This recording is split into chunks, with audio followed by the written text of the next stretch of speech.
ขอเสียงคนมักมวนเด้อ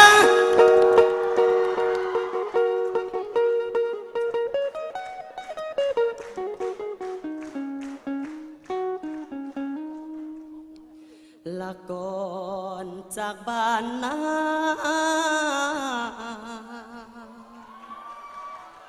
พ่อได้ให้พาแล้วเก่าว่า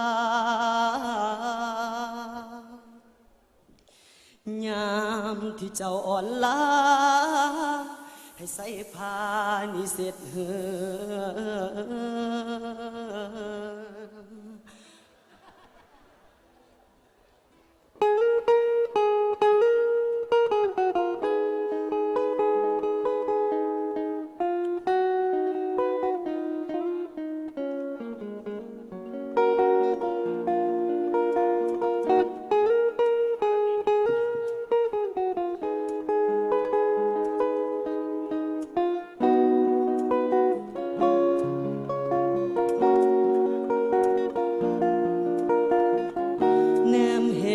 จดหมายที่ส่งมา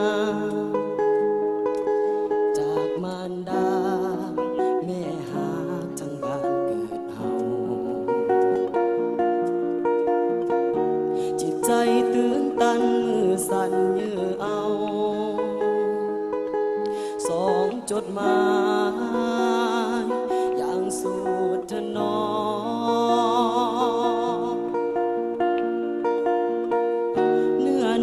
จดหมายเขียนยังไงได้แม่ถามสบายลูกหาที่แม่ห่วงใยอักษรแม่เขียนบ่งามปานใดแต่มีความหมายยิ่งใหญ่ไพศาลลูกยังจดจำยามลูกจากลามารดาคนนี้ยังเก็บหนังสือบัดนี้จดหมายลูกมีในมือคือตัวหนังสือเขียนจากแม่คงหักลูกบ่ไล่ลาวันแม่จึงขยันหำเฮียนเขียนเก่งภาษาศึกษาเหมือนดังบทเพล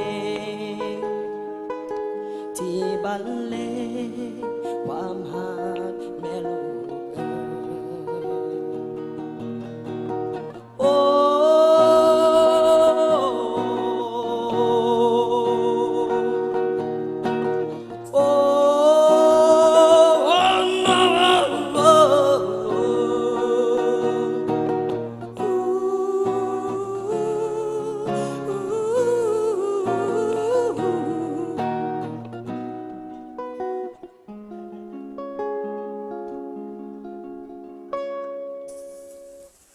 วันเป็นเดือนจากเดือนเลื่อนมาเป็นปีข่าวลูกนี้เริ่มบ่คอยได้ส่งไปตั้งใจศึกษาในวิทยาลัยแต่แล้วจดหมายแม่ก็ส่ง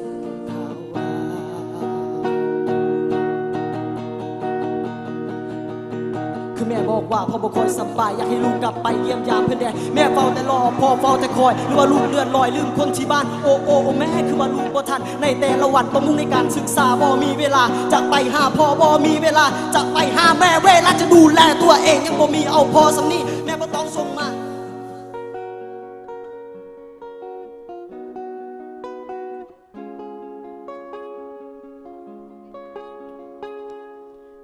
1 ปีผ่านไปและแล้วก็มีจดหมายน้อยๆเขียนทางน้ำตาคือแม่บอกว่า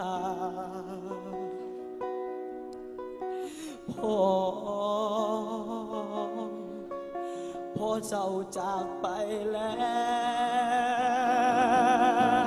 ว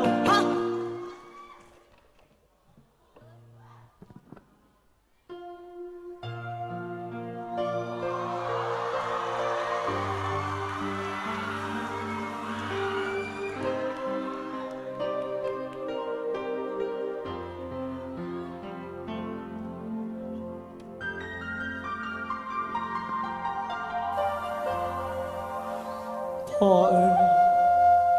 ลูกขอโทษที่ลูกว่าลูกบ่มีเวลาจะกลับไปหาพ่อแม่คือลูกกำลังมีความสุขแต่ลูกกับลืมคนที่ทุกข์อยู่ทางด้านหลังและภาพที่พ่อเคยให้ใส่ในยามที่ลูกอ่อนล้ากลายเป็นภาพที่เช็ดน้ำตาในวันสุดท้ายที่พ่อจากไปลูกขอโทษ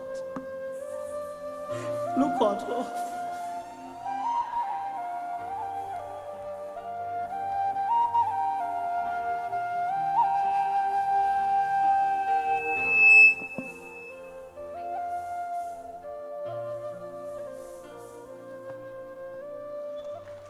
ว้าวนักกอล์ฟที่32 เจ้าวิไลพลมั่น